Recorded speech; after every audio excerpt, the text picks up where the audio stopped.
Welcome to the Extra Mile podcast for bar exam takers. There are no traffic jams along the Extra Mile when you're studying for your bar exam. And now your hosts, Jackson Mummy and Megan Saya from Celebration Bar Review.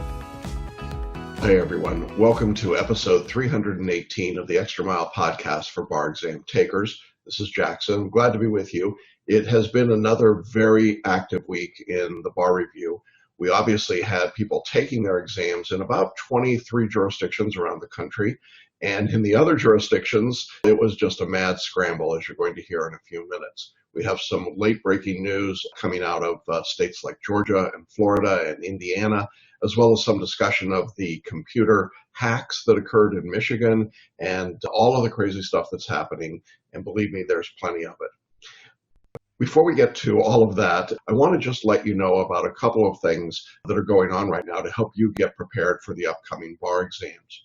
First of all, we've been continuing to offer our free training webinar. It's called Now is the Best Time to Take the Bar Exam. We're offering it a couple of times a week, and to register, all you need to do is go to the show notes and click on the button and pick the date and time that work for you.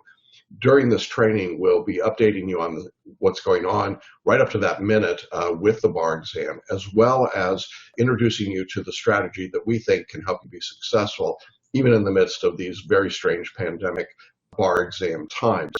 Now, I reserve some time at the end of the webinar, each event, to do a live Q&A. So I really hope you'll join me for that. Again, you can register by going to the show notes, or you can go to celebrationbarreview.com/now. I also want to let you know that we are doing a very special new master class, and I wanted to just tell you a bit about it. It's called Abundance for Bar Study. And this is a program that we did in conjunction with Learning Strategies out of Minnesota and Dr. Paul Sheely. Paul put together a program called Abundance for Life about 20 years ago, and he's updated it recently, and he really calls it his masterwork. I was very privileged to be in a select group of teachers that got to do a set of Zoom calls and conferences over a several-month period with Paul to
what was it, about 23 states gave exams this week? Does Yes. that sound about right? Yeah. Yeah. So if you were in one of those exams and you happen to be here today because you're just a glutton for punishment, congratulations on finishing your exam. But again, congratulations to those that did take it. Did you hear this, Megan, that there was at least one COVID-19 case, unfortunately? Yes, in Colorado. So someone apparently had gotten tested before the exam because they were having an unrelated surgery. So they had the test done. Unfortunately, they didn't get their results back until after the exam, and they were positive. So completely asymptomatic.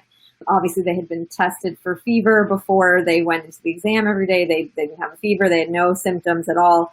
Found out immediately, notified the examiners. So yes, if you were there taking the test in Colorado. It was probably Denver. It's probably the Denver location. Yes, I believe it was. You should have received, they said some people, but not everyone who was at the same location received an email from the examiner. Yes, it's definitely, this is an imperfect system. We knew this, like all the states that had people sign waivers, it was basically because the assumption is that there will be people who have coronavirus at the exams. It's just likely. I know at a few other ones, I heard reports of people got turned away at the temperature check. So they had a fever when they showed up to take the bar. And certainly, I'm sure they weren't meaning to. They didn't realize that they were sick. But so definitely be safe out there if you're taking an in-person exam. Yeah, we still have a few in-person exams to go. September 9th, September 30th. The online exams will be in Florida in August, presumably, and the October 5th and 6th. We have lots to say about that. We get in today. We will get right to that. But if you're taking the in-person exam, again, be careful and use good judgment about all of that. Why don't we go ahead and jump into what's new in bar exam this week? And again, it's just been a roller coaster, hasn't it? Yes, it really has. Okay, so we'll start where we always do with some state changes. So we're starting to obviously see there be a little bit fewer changes this week, but it's more like news and clarifications in some instances, or people being forced to make some changes. First up, if you're taking the exam in Georgia, which I know a lot of you are, they have decided that it will be an open book exam for the Georgia essays. So obviously the performance test is not open book. You don't need it to be. I guess it is already open book in terms of they give you all the law. And the MBE questions are not open book. So the NCBE is definitely not okay with people taking any portion of their exam open book. So just for the essays in Georgia, it will be open book. But very importantly, they also turned it down to 30 minutes instead of 45 for each essay. So now in Georgia, you've got 3 essays, and they'll be 30 minutes instead of the 4, 1 performance test, and then 100 MBEs. So a significantly shorter exam than you're used to in Georgia. Yeah, there's a couple of implications to that. The first is from a testing construction standpoint. When you have fewer questions, your test becomes less reliable. This is why 200 questions is considered the gold standard for multiple choice, and typically why you want 6 essays if they're a half hour in length each. The length of the essay actually impacts reliability. And so when you cut down the test in half, which is what they've done, it's half a test. Does that mean it's half as reliable? No, it's not a one-to-one analysis, but it clearly is less reliable. Now, when you add to that the decision to make it open book, I think the examiners are acknowledging a couple of things. One is the bar exam is not about how much law. Would you agree? Yes, definitely. If you've done that personal workshop, you know that. Yeah, that's just not the case. And I know some people who will be listening later on the podcast are going to say, oh no, it's got to be about how many elements and how many rules I can memorize. Really? It's open book. How important is that really to the examiners? So what is it that the examiners are interested in your view in these essays, if it's not how much law you memorized? Your analysis, your legal analysis. And the examiners have not been shy they've been very upfront about that for years and years. That's what they care about, is they care about your legal analysis, your ability to reason and think critically on these essays. That is what they are testing on these essays. They are not testing if you remember the 5 elements of this or the exact special wording for that rule. It's not what they care about. Yeah, it's a sad time in big box bar review land because they got nothing, folks. Their whole shtick is built on memorize and recite, and all of a sudden the examiners say, "Okay, open the book and read it. We don't care." Right. You know, and, word for word from whatever book you want to study from. so if you're an issue spotter with a half an hour essay, what are you going to do? All the elements and all the rules? There's not enough time. So as a result, this just leans right into everything that we've been saying for so long. First of all, the quality of your writing really matters. The FLA writing system that we teach is designed to be concise and to the point and to talk about legal analysis. And that's what it does. It's not issue spotting. It's not whack-a-mole. It's not find how many rules you can recite and dump on the page. You do that in Georgia on this exam, I'm pretty sure you're going to fail. At least fail that part of the test. Anyone could do that in Georgia now. Literally, any applicant is going to get the same law, word for word probably. Every single applicant's going to have the same law. So if you're planning on, if I memorize an attack outline and I memorize the rules and the elements in the test, and that's how I'm going to pass it, what is there to distinguish you from literally every other applicant on the board? Yeah. So I feel really good that we've never told our students to memorize. Right. Now, here's the other advantage. That's why you're studying. Yeah, that's right. Here's the other great advantage our students have, and I cannot say this loudly enough, I suppose. We've been teaching you to mind map for your notes. I just want you to take a minute and sit back and think, what would it be like? What will it be like when you get an essay question, you go, oh, torts, great. And you open up your mind maps for torts, and there you have on a set of pages that you've either made up or printed out, the entire topology of the subject with the rules and elements right there, but also the application of them and the relationships. You'll be able to write your essay without having to open your bar review outline books at all, but just working from your mind maps. And by using the writing system that we teach, you've got the ability to do it quickly and concisely. I really like doing them, but I specifically would say if you are now in Georgia and you're taking an open book exam, I think hopefully this convinces you that it's not about memorization. And if you want to talk about what's going to distinguish your writing is going to be your analysis. And so if you're having a hard time with that, if you're writing FLA style, but your application paragraphs are 2 sentences, 3 sentences, you need to talk to me. Like, we need to talk, because that's not going to be enough. You will not pass with 3 sentences of analysis, because everybody is going to have the same law. Obviously, everyone already had the same facts. So the only thing that's going to distinguish your writing now is going to be your ability to analyze the problem. So talk to me if you're not understanding how to do that yet. Yeah, I agree. I think it's a well-placed offer to improve your writing. And some of you I know are thinking, oh, I'm not in Georgia. What difference does it make? A couple of things. One is everybody's writing. This is just, Georgia's just saying this, the stuff that was whispered out loud. That's really all that's going on. They're not alone in that. We're going to get to another jurisdiction in a minute that's even gone further than they have. But I think it's important to recognize that the earth is shifting, and the earth is shifting in an orbit towards what we've been telling you for a long time. And it is confirmation that you just cannot get away with doing the same old silliness that you did in law school. And most of you know that, but there's some of you that are like hardcore, the earth is flat, and you're going to find out that the earth is not flat very soon. And in addition to that, I'm not sure Georgia is going to be the last state between now and October that decides to go to open book for reasons that we'll get to in a minute. I think it's really important to be aware of these techniques. We're going to talk to our Georgia students even more about the use of mind maps and how to prepare for the exam. So we're not leaving you alone, but we're still a long way out from that exam. I just wanted everybody to know that. But I think this is a huge change, don't you? Oh, definitely. Yeah.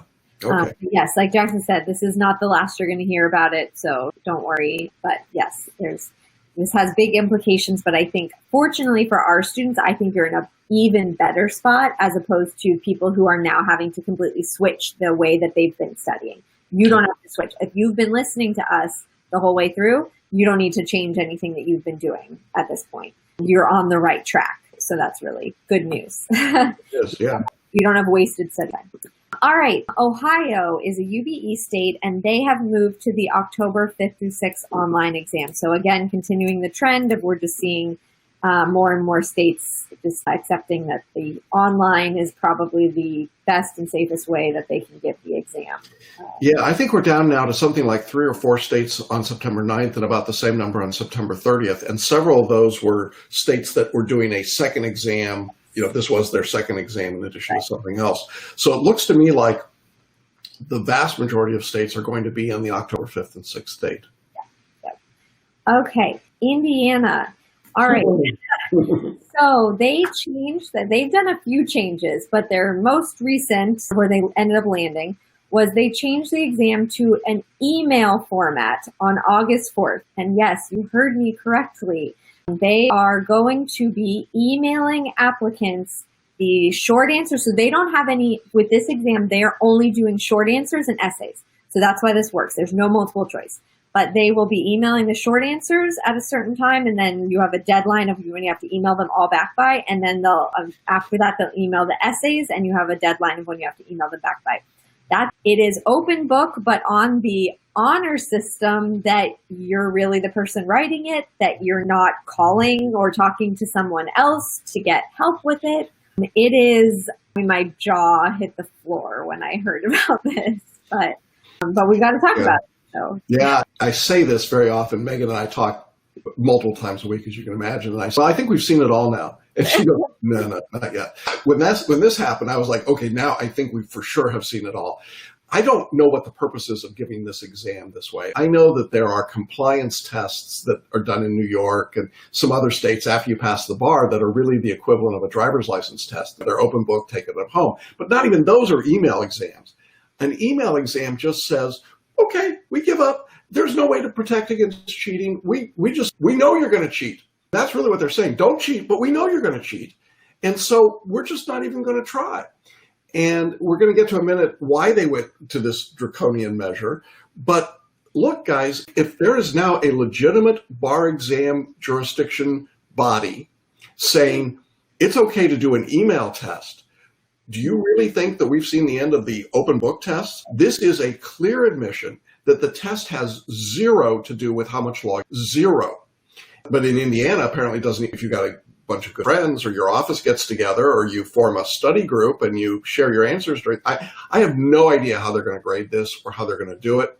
Maybe everybody passes in Indiana. That might be the goal, is that they're just doing a de facto, everybody passes. Like we've talked about New York's de facto limit.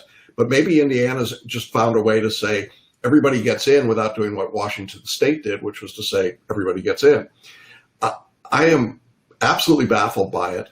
I know that there are many people of integrity who will not cheat, but let's be honest, there are going to be a huge number of people that cheat. I just worry for the people who do it fairly and with integrity, who don't pass. I'm wondering if we're going to be seeing lawsuits from people saying, how can you guarantee to me that someone didn't cheat and take my spot? I think so. Indiana's not a UBE state. We occasionally have students in that exam.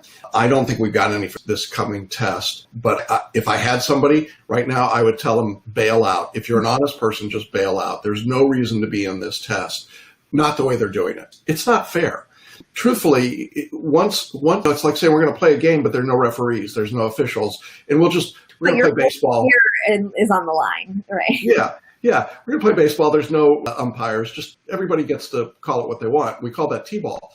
But I think that this structure is scary because it represents a complete abdication of their responsibility. But it's also instructive because what it's really saying is that this is just not about knowing the law. And look, if you didn't get it in Georgia, you certainly get it from Indiana. Now, let's talk about why Indiana took this move. What was the precipitating event? So it's the same with, I'll say this, Nevada, for the same reasons, which I'll say in a moment. Nevada postponed their July exam to August 11th through 12th, and it will be an open book exam as well. And the reason why both states did this is because they were both using ILG, which will sound familiar if you're taking the Florida exam, which I'm going to talk about in a second, the updates from the Florida bar examiners about this software situation. But so ILG had a software update and nothing was, so they ran the tests the week before, I think it was Friday before the test was supposed to happen. and it wasn't working. And so the states basically using ILG online basically had to bail. And so this has huge implications for Florida, who is the biggest state, I believe, using ILG as their provider. Okay, so let's talk about Florida. Yeah. Okay. So if you buckle up, yeah, buckle up, folks. Okay, they just released, which thank goodness they're recognizing that there are some potential problems with ILG, and Florida's set to do their exam on August 19th, which is not far from now. So they said the board has decided to streamline the examination from 5 testing sessions to 2. The essay session and multiple choice session will each be a 3-hour session. And so you're going to have to download the updated software once it's been implemented, because it'll be a different schedule than the last time you downloaded it. And they're going to do a trial run of it the week of August 10th. Honestly, I think this is one of those like cross your fingers and your toes and everything you can cross and hope that everything runs properly on August 10th, because that's exactly what happened last week, was that things did not go properly and everything just exploded. Obviously, the implications are a lot more intense for Florida if this new update doesn't fix the problem. Yeah, so let's clarify. So we're still one day in Florida. It's not a National Conference of Bar Examiners multiple choice. It's right. The Florida multiple choice, but they're going to do it in one session for multiple choice, and they're going to do one session with 3 essays. And the reason that they're going to do just the one session of each rather than breaking it up between each essay is apparently because ILG doesn't seem to have the capacity to reset each time. And this is what happened in Indiana and Nevada. Now, Indiana and Nevada both pushed back their dates. Indiana gave up and said, we're not even going to use ILG. Nevada, I don't know. Nevada's already open books. So they don't seem to be as concerned. Well, they're hoping. So for Florida, it's good because Nevada is August 11th and 12th. So you'll have the test on the 10th and then the system test on the 10th. And then you'll get to see how it goes in Nevada. So for Florida, I would be watching that closely. We'll obviously talk about it. If Nevada's goes off cleanly and smoothly, that's good news. If they continue to have problems, I don't know what's going to happen. I don't know either. You were already on plan Y. This is rock meet hard spot because there is no jurisdiction in the country, not even California, that is as paranoid about security and safety as Florida. For those of you that don't know, in years past, Florida brings an armored Brinks truck into the room on the 2nd floor of the Tampa Convention Center with armed state troopers, the guys that used to protect the football coaches, to march the exams out of the truck. I mean, it's a show. It's like you expect the Florida A&M marching band to come out with them. And they are so paranoid about security. So when you look at what's going on with ILG, you begin to say, maybe they'd have to go to an open book exam in Florida as well, but on just a couple days' notice. I am not telling anyone to prepare for an open book exam, but I am telling you, as clearly as I know how, you need to understand how to write. You need to be prepared. And you cannot be assuming that this is a test like any other test you've taken. You've got to prepare and know how to write and know how to do the legal analysis. But any attempt at memorizing rules and elements and all that other stuff could blow up in your face, honestly. And it's not a big issue for our students, but I know there are a lot of people who are going to be listening to this that suddenly go, huh? And what do we do? And it's going to all happen in a matter of days. From that August 10th date on the trial. If the trial goes well, good. But then Nevada runs it in real time and we see what happens. And if we've only got 2 days between Nevada's test date and Florida's test date, and yes, cross your fingers and toes and your nose and everything else, because it's I don't know. I honestly don't know if it's going to work or not. It's crazy. It's absolutely crazy.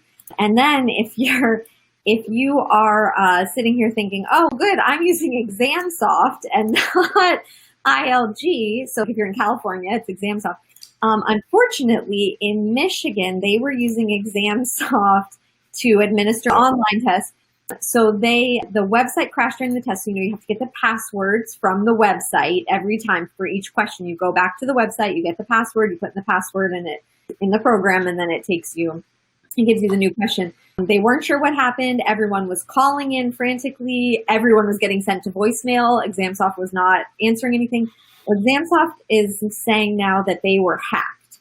They say no student information, no personal information was leaked, but we don't know, obviously, if someone was looking for personal information or if they were just trying to disrupt the bar exam, but they succeeded certainly on the latter. So this is just, they have until October to work out these sorts of issues, but certainly I don't think there's anyone sitting pretty right now. I think it's a gigantic mess. ExamSoft have had one mess up after another over the years. They screwed up in Georgia a few years ago by telling people that they failed, who passed. The litany of problems just goes on, and they keep changing their name and keep trying to show up. I think exam security should be a big deal, right? It should be really something that you're pretty rock solid on, and there apparently weren't. This was a denial of service attack, and it was a malicious hack. We don't know, as you said, what the reason was, but if we've got disgruntled bar takers in New York or California or anywhere, this could be an absolute nightmare scenario. And not to put too big a point on it, the National Conference of Bar Examiners, this is their nightmare. Right. This is the thing that terrifies them. Anyway. Yeah. And so when they see this happening, and then they say, we're going to give you our MBE baby and our UBE exam and our performance test, we're going to put all those in your hands, bar examiners around the country. If you can't protect those, then suddenly the sanctity of the test is blown up. And as you said earlier in Indiana, what now makes this test reliable? How many people then say, wait a minute, that's not fair? And now we're caught up in lawsuits around whether or not the exam results are fair. Yeah, and Indiana doesn't do multiple choice. So it's like a whole other, I don't know how you would do a email multiple choice. Anyway, I'm just the logistics involved with that. But yes, I think it's very much, it's just going to be crazy. It's going to continue to be crazy. We will keep you guys informed with what's happening and keep you up to date. I will say, I know somebody noted that they're talking about, I think someone got an email from DC saying they're thinking about diploma privilege. I will just point out, I don't know specifically with DC what they decide, but generally speaking, diploma privilege does not apply to people who have graduated, not we're talking 2019 or later generally, or also have either never failed the bar or maybe once, but I think it's pretty much have never failed the bar. So and never for foreign trained attorneys. Right, exactly. So this is really, the diploma privilege is the big talking point of, hey, just get rid of the bar and we'll do diploma privilege and then we don't have to worry about it. That unfortunately won't help most of our students who are repeat takers. Yeah, and I would say if you are interested in finding out about diploma privilege, on our website, we've got a link called Fall 2020 Bar Exam Changes that has all the links to the official orders in states, or you can check the NCBE's site or your bar exam jurisdiction site. The amount of rumor and misinformation is enormous. I know, Megan, you and I both read every day all of the things that are out. There's a lot of pontification. Is that a word? A lot of punditry that's talking about there shouldn't be a bar exam. Whether there should or shouldn't be, there is.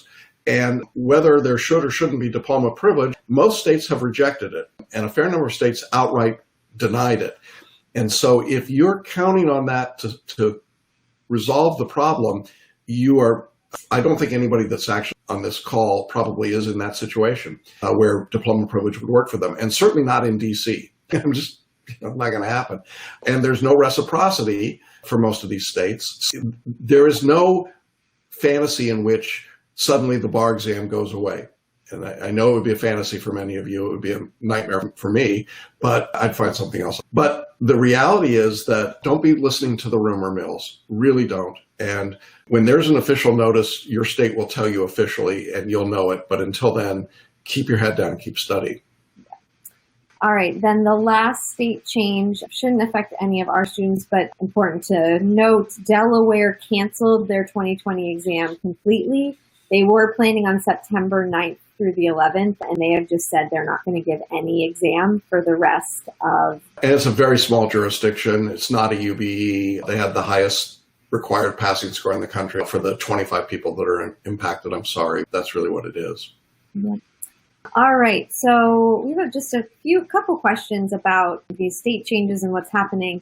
First is, why is New York still not opening up the exam to everyone now that they're online? Yeah, you want to talk about that first? Because I think you've got a pretty good theory about what's going on there.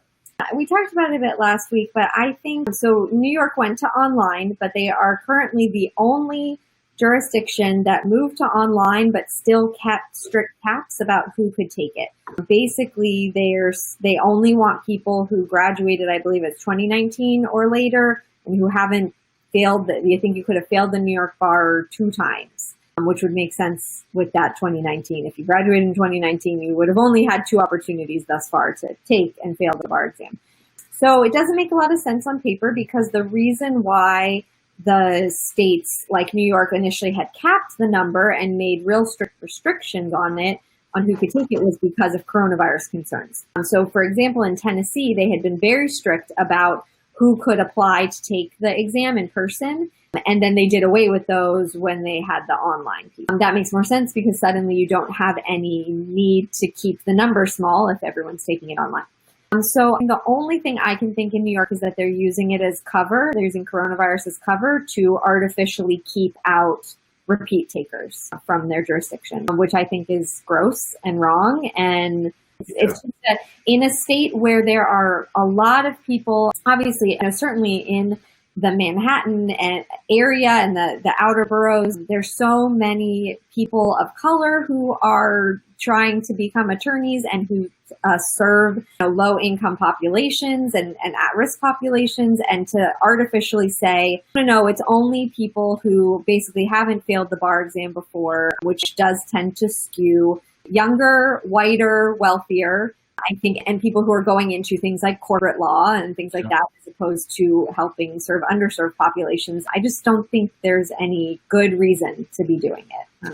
No, and it's really counter to so much of what's going on. But I'm just going to say that I think that I agree, it is. I think they're using this as cover for what is essentially a very discriminatory policy that will have longer term impacts on the population of New York than on the bar. And I'm appalled that they're doing it and that they're getting away with it so far.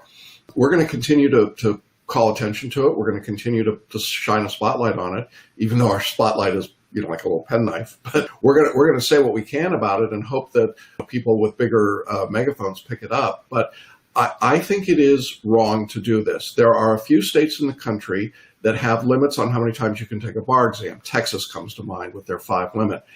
But that's 5. New York has basically said 2, and that's crazy. The national average, which I think is really important here, on average, it takes 4 bar exams for somebody to pass the exam nationally.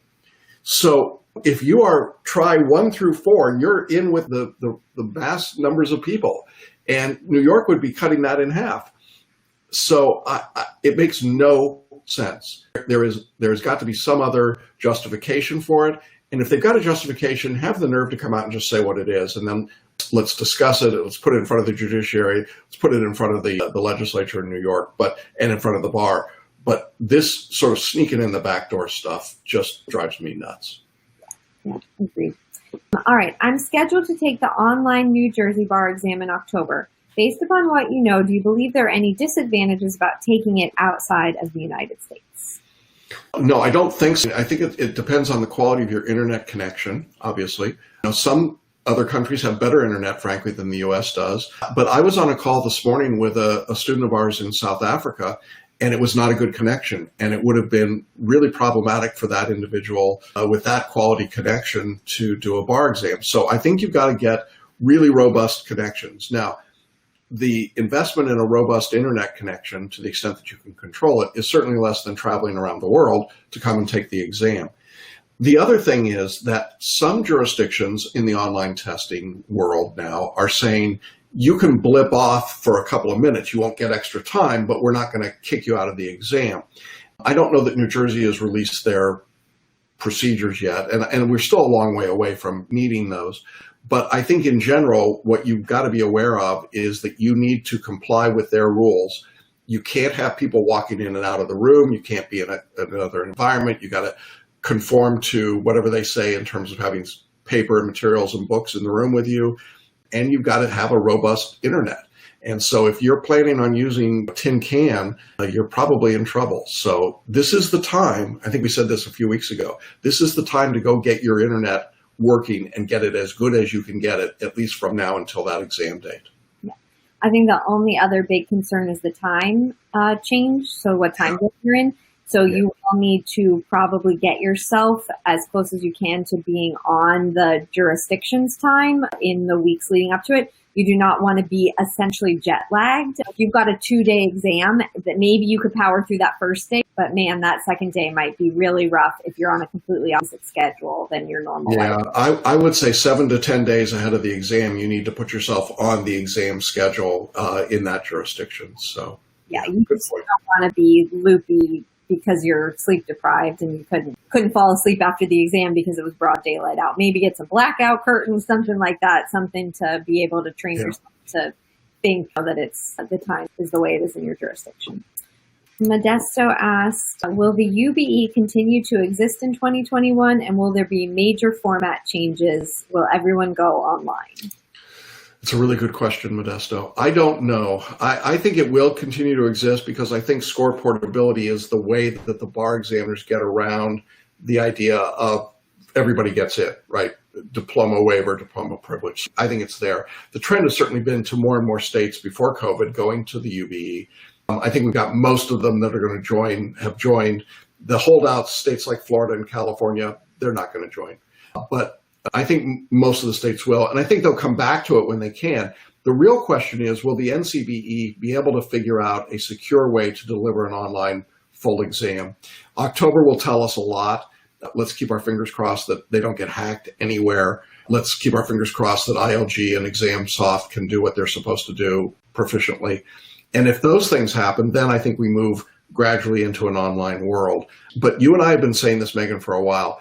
2021 right now looks like it's going to be 2020. It does not look like it's going to be a return to the pre-COVID days.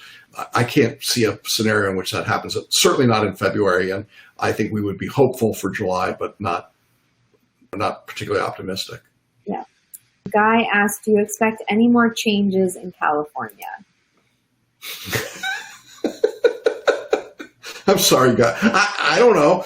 I would say... No, but if ExamSoft, the next exam where they're being used to get hacked again, yeah, maybe California goes, I think this is not going to. I think we're relatively set, but then if you'd asked me last Monday, I would have said, I thought we were relatively set, and look what else happened this week. I think the answer is let Megan and I worry about that and our staff. You guys just keep your heads down and keep studying. And if something changes, we'll tell you. So our last question, and I'm going to make this a bit more of a general one because I think this is a specific question, but a lot of people are feeling this. I feel behind even if I'm giving it 4 hours a day. I'm grateful for the bar exam extension. So this is somebody whose test got pushed back. However, I just feel behind and rushed. Any thoughts or guidance? Yeah, it is. It's a great question. I think I've been doing this for 30 years. My first bar exam was in 1989. So there is a pattern to the year, right? And on July 31st, I expected to be in Southern California hanging out with my grandkids and enjoying life. And you get into these rhythms and patterns and they change, and it is unnerving and unsettling. Is that a fair way to put it, Megan? It just feels awkward. And I know that we're feeling it on our end. Our entire team, our editors, our group coaches, our staff, everybody's feeling it. Even our IT guys. Wait, isn't this when you're normally like down? He was going to do all these changes. And I said, no, don't touch anything. So having said that, I know that for a bar taker, it's got to be doubly or triply unnerving. But the only thing I can tell you is to be objective about it. You are still so many days away from your exam that you don't need to panic, even though it feels like the clock and the calendar is working against you. If we were putting this in perspective, you have all of August, all of September, and a week in October. And if we were moving that back in the July exam, that would mean you would have had all of July, all of June, and we would be talking to you in late April, early May. And you wouldn't have felt the same, you wouldn't have felt that anxiousness that you feel right now. So I think the fact that people have been studying, then it gets pushed back, tends to make them feel crazy. But if you follow the syllabus and the study guide in two respects, one is in the order of assignments, and the second is with respect to how long each assignment takes. If you're doing that, then you're going to be okay. You should be using and availing yourself of things like the Abundance Masterclass. And in order to keep your perspective on all of this and know that you're going to be there and ready to go on time.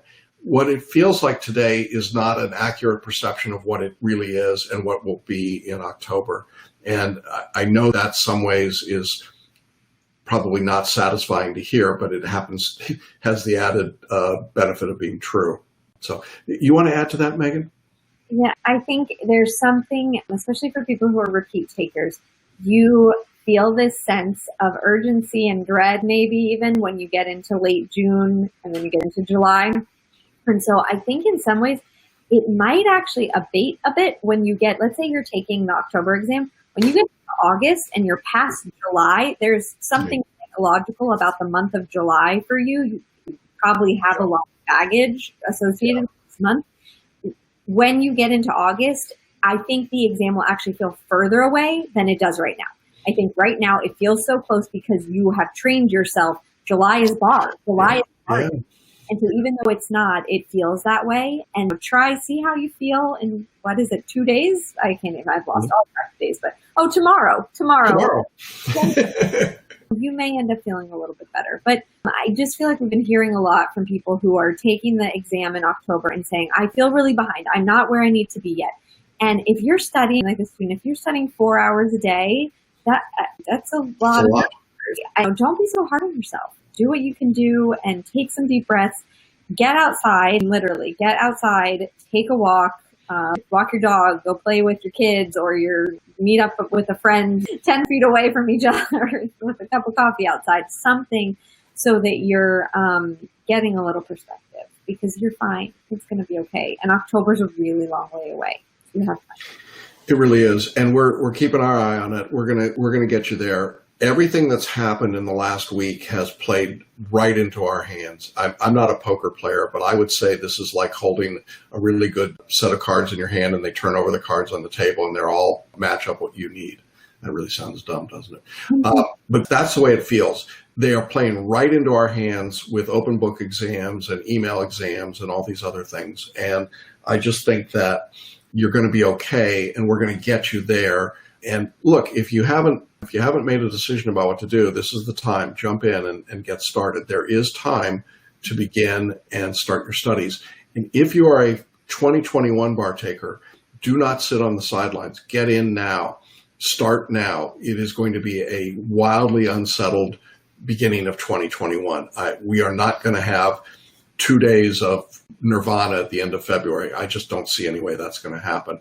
You need to get started and be prepared early. So that's my advice. Did we get through everything? We did. Yeah. Thanks for sticking on a little longer with us, guys. I feel like these calls are all going a bit over, but there's so much to get through. So thank you.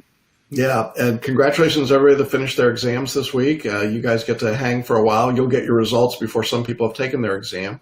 So the world is going to be a little bit different there. And we will be here. If anything significant happens during the week, we will let you know that. Have a great weekend. Stay healthy and safe. And take care, everybody. Thanks, Megan. Bye. A lot to keep up with. If you'd like to see all of the changes and the links to everything that's going on, check out our website at celebrationbarreview.com. There's a link for fall 2020 bar exam changes. And on that table, we've got every jurisdiction listed, their exam dates, and links to their press releases and orders so that you can stay current on what's going on. Now, before we sign off, I just want to remind you we have our Abundance for Bar Study Masterclass coming up on Wednesday, August 5th, 6 p.m. Eastern. You can register. There's a link in the show notes for that. We also have our free training webinar. Now is the best time to take the bar exam. And again, you can order that and register for that free training just by going to the show notes. And then lastly, we've got our multi-state nutshell video series. And again, we'll put the link in the show notes there for you. So a lot of resources for you to take advantage of, a lot to help you continue to move along and to be successful. And congratulations to everyone that finished their exams last week. And for the rest of you, now it's on to August, September, and October. And so we'll see all of you again next week along the Extra Mile. Thanks for listening and watching the Extra Mile podcast for bar exam takers at celebrationbarreview.com.